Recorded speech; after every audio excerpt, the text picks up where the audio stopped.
Hi friends, போன வீடியோவில் நம்ம இடியாப்பக்காரனா பார்த்தோம். இந்த வீடியோவில் நம்ம யாரை பார்க்க போகிறோன்னா குளிர்காலத்துக்கு குளிரை பார்க்குறோமோ இல்லையோ, ஆனால் இவரை நீங்கள் கண்டிப்பாக பார்த்துருப்பீங்க.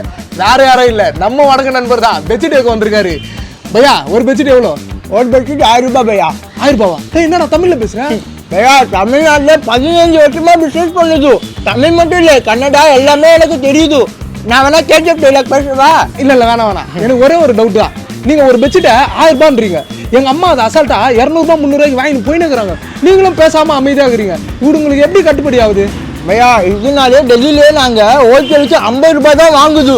இங்கே 50 மேலே எவ்வளோ விற்றாலும் எங்களுக்கு ப்ராஃபிட்டு தான். இதை விற்றே நாங்கள் காஷா கிராண்டில் 3 ஃப்ளாட் வாங்கிட்டு. ஃப்ளாட்டா? ஆ பையா, அந்த பேக் மட்டும் கொஞ்சம் கூட. ஏன் பையா? உனக்கு பிஏவாக வந்துடுவேன். அதுக்கு பட்டு காலி பையது நீங்கள் தெரியணும். நான் ஹிந்தி பேசுவேன். पानीपुरी 2 समोसा धन के देख लू तो इन्होंने से ना मन के चिन लू ना सुना के चिन लू ना। हाँ साहब बोलिए, कितना? 4 का? हाँ ओके. சாரி ஃப்ரெண்ட்ஸ், உங்களுக்கு புதுசாக காமிக்கலாம்னு நினச்சேன். ஆனால் அவன் எனக்கே புதுசாக காமிச்சிட்டு போயிட்டான். சீக்கிரமாக ஒரு ஹிந்தி நடிகையை பார்த்து உஷார் பண்ணணும், ஹிந்தி கற்றுக்கணும். அப்போ தான் தமிழ்நாட்டில் வாழ முடியும். பாய்.